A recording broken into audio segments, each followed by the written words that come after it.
everybody. Welcome back. I hope you enjoyed your break and did some life drawing maybe, or maybe you did some morning stretching, or you joined a networking table. We are ready to start our next session, and I'm excited to bring actually a whole panel of ladies to the stage. So next up, we have a panel talking about B2B communities. So if that's your realm, you're in the right place. Please give a big CMX Spark welcome to Marta Sousa Monteiro, Dominique Farrar, and Triin Ilves, moderated by CMX Connect Portugal host Isabella de Brito. Take it away, ladies. Thanks a million for the warm welcome, Valentina. So glad and a bit nervous as well, like to be sharing this panel with such talented women in the B2B industry. So to introduce a little bit about myself, I'm Isabella, head of community at Aragon Association. And in Aragon, we believe in decentralized governance, and we build tools to people create decentralized autonomous organizations wherever they are in the world. Besides that, I also work as a CMX Connect host here in Portugal, and it's been amazing this almost 2 years journey hosting events here and getting to know like more community managers all over the world and also here. Maybe we can go on introductions, and then in the next to my panel, we can start with Marta perhaps. Yes, and thank you, Isabella, for, I know that we're both Portuguese, I guess. Yes, we are. Okay, good. Yes, so thank you, CMX, for having me. I'm Marta. I've been working within the startup ecosystem for the past many years, actually 12 years. Although I was still an intern at that time. So my job role right now, I'm part of Amazon Web Services, and my job is to build the bridge between Amazon Web Services and the startup ecosystem in Portugal. So this means a lot of community building. I've also been working within communities in my past roles at one of the best incubators in Portugal, and also a startup organization called Startup Portugal. So, you know, communities is my thing, and I don't really know how to do anything else. So I'm super happy to be here with such a great group of women. Thank you. Thanks a million, Marta. Dominique? Hi, everyone. I'm Dominique. I am also very much a 100% community marketer. That's been most of my career. I'm currently leading community and communications at Spendesk, which is a fintech SaaS startup based in Paris. We make an all-in-one platform to manage company spending, which is primarily used by finance teams. And prior to Spendesk, I spent a good 10 years in different community roles, first at Yelp, then as a community consultant for startups and venture capital firms, and excited to talk to you about B2B community today. I'm also the CMX host here in Paris. Amazing. What about you, Triin? Hi again, and wow, it's really great to be here and listening to Marta's and Dominique's background. I can only add up that yes, I have a background in startup communities. I worked in a startup incubator, one of the biggest actually in Estonia, and now recently joined Klaus, which, as some of my friends say, that it's jokingly a right place for me, as my last name in Estonian means bobcat or lynx. And if you have only heard about Klaus for the first time, then one, we have a cat logo on it, and then secondly, we do a customer service quality management platform, or build it. And similarly to providing high quality experiences, then I can later reveal that Klaus actually has a really strong relation to the community, and next to being active in our own community, we also have our team members who have been active in support communities, as well as in other field-specific communities for years already. So I'm one of the recent additions, but I will also make sure that this tradition keeps on going. That's amazing. Thanks a million, everyone. And we're actually here representing 3 countries, right? Me and Marta are based in Portugal. We have Dominique in France, and also Triin based in Estonia, right? Mm-hmm. Oh, that's amazing. That's amazing. So like to kick off like with the first question, I actually wanted to ask, so we oftentimes hear about the challenging of managing and engaging communities, which like a totally valid discussion. But I actually wanted to ask you, what are like the aspects that throughout like your journey or also that you were thought that maybe that would be difficult to succeed, but turns out it was actually successful? More like, what are like the community myths you found along the way? Maybe we can start with Triin. Yeah, I think that I have a pretty good story in it. So we started Klaus's own community called Quality Tribe last year. And one of the biggest questions was which platform to use for that. And this brings me to the myth part. I think that everybody in this community and also today's event are active in either in CMX or in other communities that see endless discussions. So you have the threads that are never ending. You have the channels that just keep on being activized, and you have a list in Slack usually that is just full of unread messages. And one might think, and this is the myth part, that if you do a community in Slack, then this is what it's going to be. Whereas in real life, it might happen that you get a lot of users, but they might not be that active from the beginning.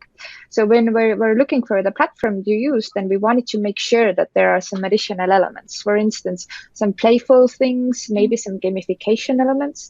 And this made us actually choose a platform, not Slack this time, because we are also active in different Slack groups, but something that would match our needs in the best way. Love a good platform discussion. What about you, Dom? Yeah, so I think, I started off mostly in B2C community building and then moved over to B2B. And I think there was an expectation that B2B communities are harder to engage because they're tied to work and people get busy with work, and community is kind of this like extra credit thing that they do. And especially when it comes to like participating in the community, co-creating content, contributing, figuring out what motivates people to do these things, I think is a question you have to figure out no matter what type of community you manage. I saw this at Yelp, where we had this tiny subset of users that were contributing the majority of the content on the site, like 1% of users writing this outsized amount of content, and just figuring out what motivates people to write hundreds of thousands of reviews in their spare time, not getting paid or anything. So there has to be something really intrinsic there motivating people. And I think that at the end of the day, all communities, whether it's B2B or B2C, they're made up of people with human motivations, and you have to really tap into what those motivations are. And, things like the desire to connect, to feel a part of something, to invest in their own growth journey. Like, these are things that span any type of community, whether someone's wearing a consumer hat or a business hat. So I think the myth is like B2B community has to be more dry or serious because you're talking in a business context. But I think it's actually the opposite. I think you can stand out much more and have a bigger impact when you talk to your members like humans, not businesses. So that's something that's been really successful to us, is just bring more feeling and emotion into the way we communicate with our members, even though it's B2B. I couldn't agree more, Dominic. What about you, Marta? Thank you. Yes, and I couldn't agree more with Dominique neither. So it is true that these are people behind these businesses, right? And I think sometimes we forget, when we're working with startups, we tend to, for example, speak a lot about the name of the startup X, Y, Z, and we forget that these are people behind. So I think one of the myths that I have found, throughout my years working both with B2C and B2B communities, because I was very much more of a B2C person than a B2B community builder, is that first of all, like, things are always evolving, and like 3 years ago, meetups used to work really well, and when we could go to a bunch of meetups and you get a bunch of startups there, or startup founders, or whatever in my case, and nowadays suddenly that's gone. So the myth is believing that communities are like are stable, because they're not, like, they're constantly evolving and things are constantly changing in the way that people or whatever businesses people want to be communicated are different. So for example, and I'm going to throw this here on the table, Clubhouse, okay, it's the new thing, and suddenly it changed the way that we are speaking with businesses, with people, and it is kind of a very good solution nowadays, having consideration this current pandemic, to kind of try to get to those communities. So at AWS, we're constantly like trying to understand like what works for our startup founders. In my case, that I work with startups.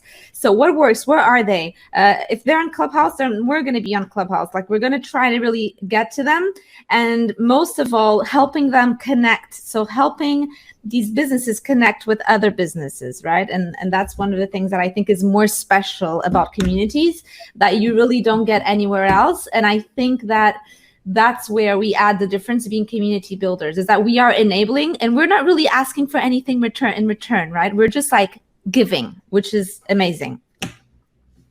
That makes total sense. Thanks a million, Marta. Another question.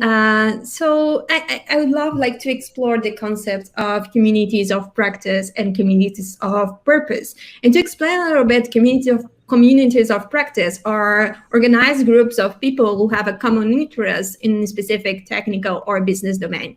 And this concept like looks pretty, that fits pretty well on B2B communities. But then on the other hand, we have communities of purpose, where people have a shared journey to achieve a similar objective together. Do you think that those two concepts are opposite, or they complement each other? Can a B2B community have also a shared purpose that goes beyond what the business is about? And then I leave this question to whoever wants to answer. I can jump in here. Go ahead. So going back to this topic that we just talked about of humans making up all communities, no matter what type you manage, I absolutely think you can have purpose element tied to your B2B community. As an example, our community at Spendesk is called CFO Connect. It's a community for finance professionals. So most of our topics are pretty technical, related to finance. But at the end of the day, why would people want to learn these topics? It's so they can excel in their role, so they can advance in their career, so they can feel like they're, investing in themselves. So I think this shared aspiration and sort of shared journey is something bigger than the actual activities or content that we're creating. And that's what we try and unite our members around, is kind of this shared purpose and passion. And I think in any community, you can and should give people opportunities to give back, whether it's mentorship or teaching others a skill or writing a blog post that are going to help people. We always try and tie these asks back to the fact that they're going to make an impact or help someone else. So I think that you can build purpose even into these B2B community activities. Makes total sense. Triin, would you like to share your thoughts? I agree wholeheartedly, and I would even ask that because communities, they are not a fixed thing. They are always moving and always, in a way, pretty fluid in that sense. Then you might have some people who actually come to the community or enter the community with a specific question in mind. Maybe they are looking for an answer for a particular thing or a problem, and it might be that they stick around and this comes and they see the purpose and they see the larger value that there is. However, some people are there from the beginning who just want to be there for the mingle because they have the like-minded people. They might share a joke that only a person with a similar background understands. And of course, in our case, it always comes down to sharing gut gifts. So even when you are talking something that is super serious or super technical, then you can always mix it up and be lively. And what Dominique said, and also what Marta said before, it's always down to the human touch. So I think that today, especially in these online communities or these mixed hybrid communities, having a purely technical, purely this one specific aim type of community, it's I would say becoming more rare and rare. That makes total sense. I mean, for communities that share like cat gifts, like it has my heart. Please like sign me up. I actually have a question for you, Marta. That's pretty much related with stakeholders. So pretty much your work at AWS involves collaborating with several stakeholders, venture capitals, incubators, entrepreneurs, and so on and so on and so on. So despite the fact that they're all, I assume, in the tech industry, each one of them play different roles. So how do you manage such a variety of personas, of stakeholders? How do you find the unique factor of each one of them, and also the common grounds to have everyone together?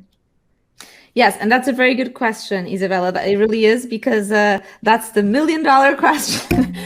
No, but seriously, like, it is true, because when you think about Amazon Web Services, for example, and to be honest, from my past, I was not a technical person at all. So, I was much more of a business person and even a marketing person than necessarily a technical person.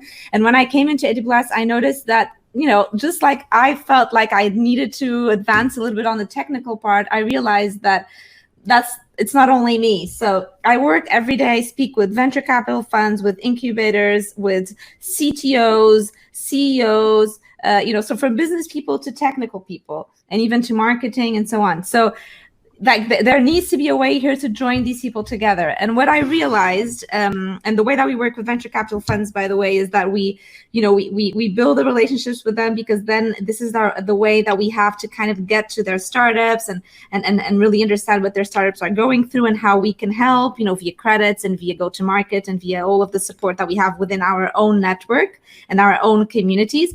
But what I realized is that we were doing a lot of, for example, CTO roundtables. So these were like exclusive, invite-only groups of CTOs from, a very specific area or from different kind of industries. But most of the times you would do it like kind of by verticals, and we would get those CTOs speaking together about a certain topic that they wanted to discuss more on, like, for example, machine learning or data and analytics. And then what we realized is that that we were only doing this for CTOs because we as Amazon Web Services were very focused obviously on the technical part, but we realized that there was, all the others like the CEOs, the CMOs, the sales leaders that also, gain a lot from understanding more about the cloud, and even the venture capital funds and all that. So we started organizing kind of more of a CXO roundtables and kind of mixing. And that's very interesting because it's very connected to what Dom and Triin were saying, because then you're adding value to these people, and you're not assuming that just because they're CTOs, they only want to hang out with other CTOs, or because they already have their internal jokes, of course, but they also want to learn from each other. And when you're speaking about something like machine learning, for example, you can have a CEO on the table, a CTO, a CMO, a sales leader, and they will all have the different perspectives, right? So like bringing in this diversity, I think, is what works better. And it's kind of what we try to do. And what I personally, I'm, really following that path, because I believe that's what will bring really added value to our communities. That makes total sense, Marta. So still talking about the C-level kind of persona, I wanted to ask Dominique. So CFO Connect that you already mentioned, it's an online and also an in-person community before pandemic for finance leaders. And what I actually found super interesting is that they have its own brand and event stack. So although it's a community that's powered by Spendesk. So I wanted to ask you, what's like the benefit for having and like for companies to create and support communities that at first glance are not connected with the product or the service? So on the other way around, on a B2B community manager perspective, how can the CM spot the opportunity to start a community that might not be directly related with the product itself, or like a community with their own brand? Yeah, it's a great question. And it's one I get asked a lot because you're right. Our community CFO Connect is a separate brand from our actual business and product, which is Spendesk.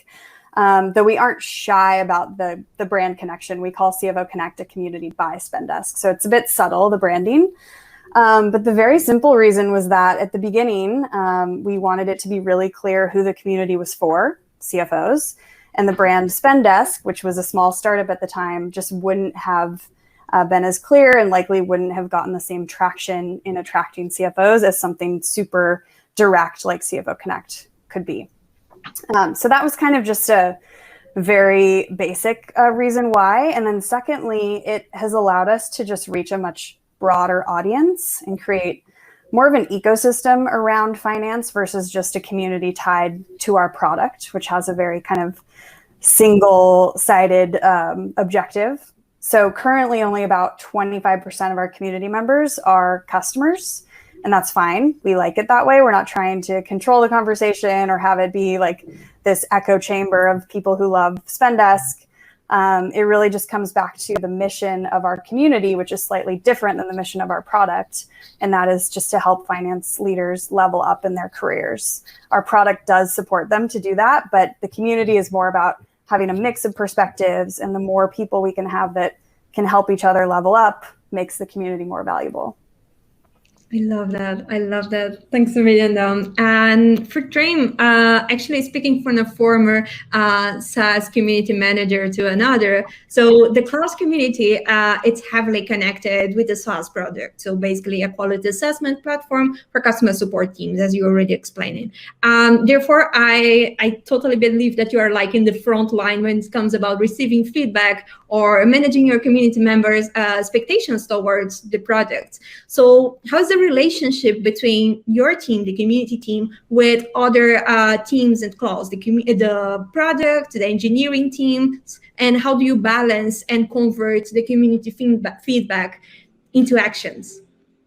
Yeah, that's actually a day-to-day question to me because, first of all, I'm a pretty recent hire. So for me, lots of these really small details are still something that I have to go and ask from the product team, the engineering team.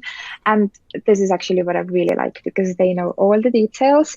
And it's a good learning point for me as well as for the other community members because they also stumble upon the same questions. So we can all learn in this process together. When it comes to feature requests, then I think that many still fear that if these are asked publicly in the community, then you as a community manager or you as a company also have to answer to those publicly. And it might create some sort of hesitation because, of course, you want to provide the best product or the best service out there. But sometimes we all know that rolling out new features takes a lot of work and sometimes more time, and we cannot do it overnight.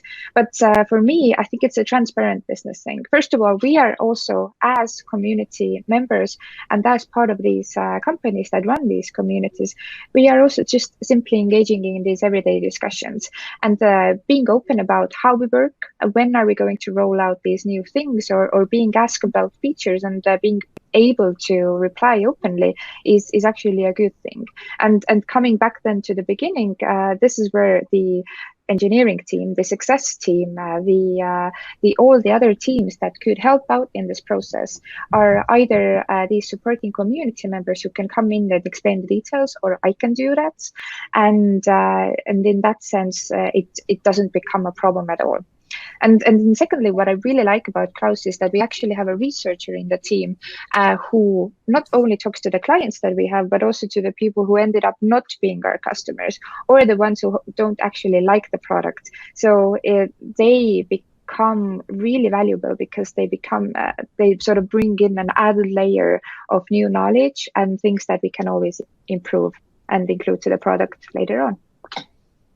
Actually, like the community research part is one of like the areas of community manager that I like passionate about. And I have actually another question to all of you. So diversity and inclusion, it's a topic that has been maybe unconsciously neglected for so long in society, but it's finally taking place on discussions, especially on the community management field. So how's your community positioned in terms of diversity and inclusion initiatives?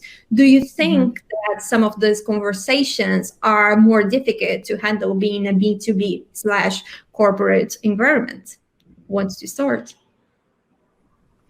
That's a good question. I can go, and that's a very good question, which now I'm thinking about. But honestly, like, and by the way, I just want to speak about an organization in Portugal, for example, called Portuguese Women in Tech, which has been doing a terrific job on doing that, and also bringing awareness of the importance of diversity to businesses. So I really think, so more than bringing it only to individual people, bringing it to an entire organization. So having these businesses kind of partner up with them, getting involved. I believe that this is something that needs to start from the bottom up, right? So in the sense of from the people within the organizations, bringing this up to, you know, the leadership, like this is important and this is how we want to position ourselves as an organization, because it's important because of this and this reason. At Amazon, for example, what we do is we started by having like affinity groups. So people that would join together, you know, on some topic, either those were women or introverted people or extroverted people. And we still have that, like these internal communities of people, which is amazing, and you learn so much from them. I'm basically part of a bunch of them because I like this diverse perspective.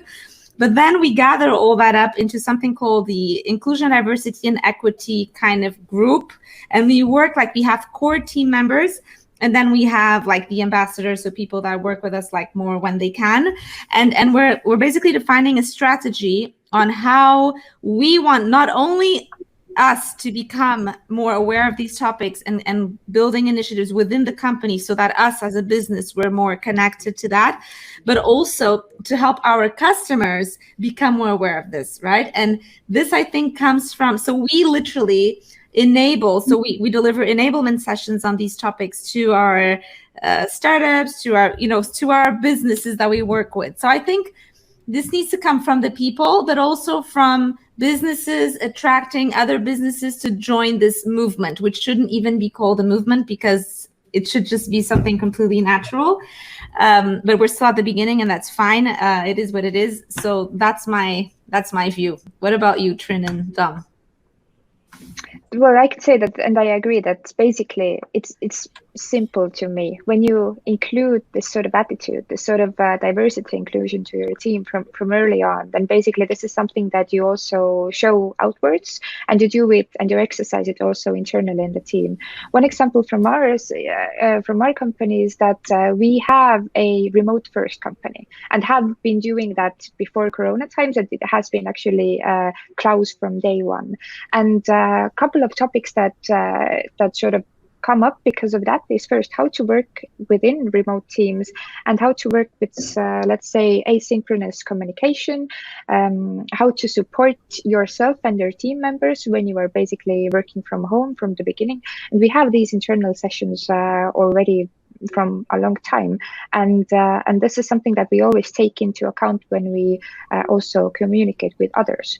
So it comes down to small details, but since we do it already within the team, then I think that it also shows outwards.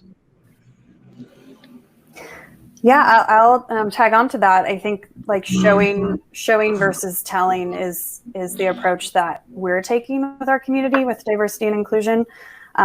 It can be a sensitive topic, and I think being a global community, you find that openness and awareness around DEI topics kind of vary from country to country in terms of how quote unquote relevant people think they are or how present they are in conversations. But one thing that we're really conscious of in CFO Connect is using our platform to highlight female finance leaders, because we know they're typically underrepresented in the industry. But we haven't made a big deal about it, saying, you know, this is our Women in Finance series, or, hey, look, a female finance leader, because you wouldn't say that for a man. So we're kind of trying to just lead by example and really use our platform to amplify these voices and profiles without necessarily calling out that we're doing it. That's kind of how we're thinking about it. Mm-hmm. And I think that actually a good community manager knows the people within the team who could be good examples that they could highlight also outside, whether it's talking to an event or whether it's, I don't know, sometimes writing even a blog post about a topic. And you know, because you in the company are sort of like an agent who knows all the people and who knows their talents. And for you, sometimes maybe it's also important to showcase them to the outside world. Totally. Yeah. And I think, let me just add that's a very good point, Triin, because that's focusing also on the internal communities and using those voices in the good sense, of course, to get so having different people speak up so that then your communities feel like you have different kind of people within your organizations. For example, I believe that Salesforce, for example, does that very well. They have a very strong, they have something called the Salesforce communities. They do that internally within the company, but also externally, and they really nail that. I can also, other organizations like OutSystems do that very well. So yeah, that's a good point. So internal note for CMX organizers to please create a panel on diversity and inclusion and invite those 3 women to talk about, because we could definitely spend hours talking about this. Yeah, I'm definitely very passionate about this topic, especially in a sense, we as community managers, we should be enablers. So there might be causes that we should definitely advocate, but we don't have the power of voice because we don't know how those people feel. So giving the space to actually people to tell what they think and to lead like those initiatives, it's the most amazing community managed task I could ever think about. I actually have another question, and that's one that's a bit more meta. I usually have like those thoughts, like the way we manage like communities or B2B communities have probably changed the way we see and interact with other communities that we are part of, like on a both professional and also on a personal level. So can you share one of those community meta thoughts or impressions that you had, and how the way that you participate in other communities can contribute on the initiatives that you establish in your own professional communities? Who wants to go first? I still don't have an answer. Sure, I can hop in. So I do think, it's absolutely crucial for community managers to be on the other side of the table and be members of other communities. We're probably both the most empathetic and the toughest critics, I think, of communities, since we know so much about them. But it really helps you, just put yourself in your members' shoes and flex your empathy muscle. I think for me, like an aha moment as I'm a part of like a lot of Slack groups, for example, is realizing that Slack can get super noisy when you have like 5, 6 plus channels, in your app, and just being conscious of the fact that your community is not hanging out in your Slack all day long. They're probably coming to get a quick answer or quick help or find something super specific. And so trying to like really build our Slack around that to make sure people are having those needs met quickly, and kind of just being conscious of the fact that they're probably not hanging around and browsing as much as we would love them to. That has helped me make the Slack a bit more focused and easier to navigate. That makes sense. That's a good point. And let me just jump in here because Zom, you said something there that really, ringed a bell for me, which is, even though we would love our community to be, 100% always looking at what we're sending them and so on, the truth is that they're not. And I think, this was an aha moment for me, where like, like some years ago, like these people have a life, they can't be all their time, looking at the stuff I'm sending them, even though I think it's amazing. So one thing that happens to me is, now I work with incubators, right? But I used to work at incubators, okay? So, for example, Betsy, where I was in Portugal, I was the head of community there. So I was leading their community efforts.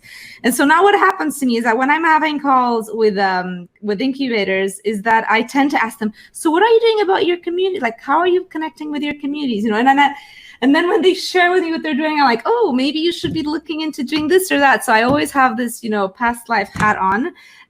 But this is something that is very interesting that I also notice on the Slack groups that I'm part of, is that sometimes there's a lot of noise, and we need to be more mindful we need to be respectful of other person's attention, right? And there is a way to doing things and communicating stuff, and the amount of communications that you send. And that's one of the things that me personally, when I was more of a B2C community manager, I would have very much in consideration after I learned the lesson, of course, because first I was, sending the messages every day, but then I learned the lesson. And this is kind of the message that I want to pass out, like be customer obsessed, like learn what your communities want? How do they want to be communicated? Maybe it's not what you assume. Maybe people don't want Slack, and we never really realized this. Maybe we so we need to rethink.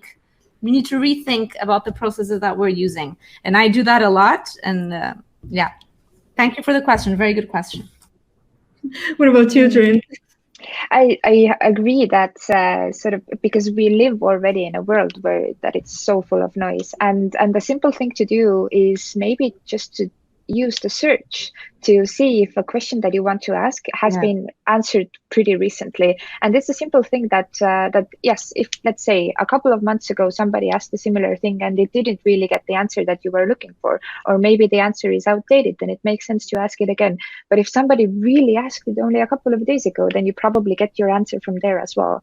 And I think that from these topics that pop up every now and then, it's a really good indication where the conversation is heading in general as well.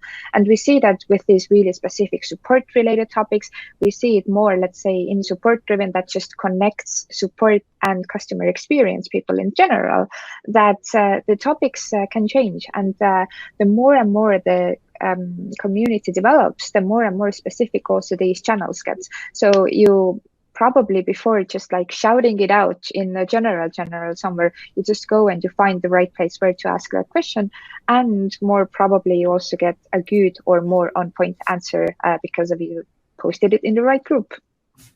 Yeah, that makes total sense. I'm also like a big fan of like before asking anything, like just like go on the search bar and try to find if someone had already answered one of my questions. So now we have some minutes left. So let's just do some Q&A hosted by Valentina, our amazing MC. Hi. Well, first of all, thank you, ladies, for this incredible panel. So many great insights and tidbits that you shared. The people in the chat were really agreeing on what you were saying, but we do have some questions. And if anyone else has any questions for the ladies, please put them in the Q&A tab, because that's where I'm taking them from. So let's get straight to it. So Desiree, I hope I said that right, she asked, do you have any tips for someone trying to build a B2B community from the ground up during the pandemic? Would anyone like to take that one? Any ideas that spring to mind? I can start with the general one. I think that building a community, you can almost take it as building a startup. You want to release the MVP first to validate some questions that you have, or maybe some hypotheses. And then once you get those answers, you can start building the community from that on. I think this is something that we all mentioned before. Communities are ever growing, ever changing. So if you have a purpose, if you have a wish, then just validate the idea first and see where it goes. You probably get really good answers, or at least insights from it. Yes, definitely. Anyone else? I would just second that. Absolutely. I think you should think of it exactly like building a brand or building a business. And I would also add that I think this strange year that we've had, there's never been a better time to build community. People are more hungry and in need of it than ever. And there has never been more community tools to help you create a virtual community, even when everyone's still stuck at home. So I think it's prime time, and there's never been more resources to build community from the ground up. Yeah, totally. And so many over the last year that come out. It's overwhelming. But yeah, continue. Sorry. No, but it's true. It's true what you're saying. It's overwhelming, Valentina, like you're saying. But one of the things that I would say, and that has been kind of my recent, investments. I don't want to call it this way, but like where I'm betting on, is on Clubhouse. So you have the general ways that you can create communities, but you can also start, because what I believe is that people, like John was saying, they're hungry for connection, right? And, people would like to be together, going to events and all this. And now that is not happening. And before, the thing is that before all this happened, you had the online communities, but you also had the offline community. So you had an option. Maybe you only want to hang out on the online communities, but you had the option to go to the offline meetups, right? And now you don't. So people more than ever, they're hungry for something that connects them. And I believe Clubhouse kind of solves that because they build something in which you share your voice, but you don't necessarily need to share your image. So it's very easy. Like you can be walking in the street and just talking. And I think that's also a good place where you can test building your community and seeing how it goes around there and getting people to know each other and discussing topics. Definitely. I could add something. So basically what I've seen is that like during the pandemic, the people's needs and also like how people like react to other communities and participate, they change way, way, way faster than they used to be before. So they're like during certain times of the pandemic, people were like very keen on attending online events. And then at some point they just got like the Zoom fatigue. And so just like keep on communicating and keep on asking what their members want. Like, do you want online events? Do you want async communication? Shall we just like create a group? A newsletter would do. So basically like maintain like this close contact with your community and be ready to change your strategy more often than you usually do. Yeah, no, thank you for that. Okay, we have 1 more minute left before I wrap up this session. So I'm going to ask one more question. I would love for you all to just share one answer in response to this. So Thomas asked, what are the top recommended communities that I should join in order to gather insights and ideas for my own community? If you could all just share one that comes to your mind, that would be great. Well, CMX obviously CMX, since you're here. Of course.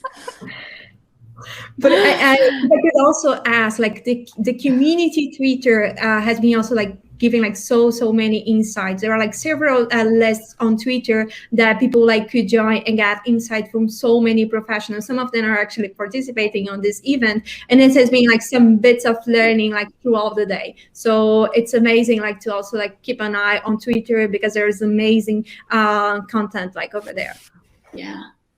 I would suggest joining off-topic communities too. They don't have to be totally business related. I'm part of like some moms groups here in Paris, like expat moms. And even though that's not a professional networking group at all, it still gives me ideas on how people like to engage in creative ways that people are connecting during this period. And I think there's a community for everything. So just join as many as you can and as many interest you. You'll always learn something. Totally. Yeah. And I was going to say, so my cliche response was going to be one that I think works really well, and you can learn a lot from joining that one, which is the OutSystems one. But if that's a topic that interests you, but even if it isn't, like the way that they're managing their communities is amazing. And congrats to Andrea Tulsidas, who does an amazing job on that. But I would also say that, for example, and I very much like the suggestion of Dom, like I joined a community about introverts because I'm an extrovert, and I've been learning so much, and I feel like a sense of belonging in that group, even though I'm a total extrovert, that really like, and the way they manage that group is so interesting, that community, that, join a community of a topic that, you wouldn't really join, and maybe you'll learn something from that. So good one, Dom. Yeah. And the beauty of it, Sorry. Just a short sentence, that the beauty of it is actually that you get ideas for your own community building probably outside from your own community, because it's so easy to get stuck in a box in the simplest way. And then if you basically just look, I don't know, from mom groups, from do-it-yourself groups, then you probably find something that you can also use for your own small network. Thank you. Well, that's all we've got time for today. Please give a big round of applause to our entire panel today. Isabella, Marta, Triin, and Dominique. Thank you so much, ladies. I will be back in a few minutes with our next speaker, Vincent Boone. But if you are looking for your next community role, we have a CMX Spark EMEA job fair happening. Just go to the agenda and join the session. Maybe your next job is waiting for you. See you in a minute.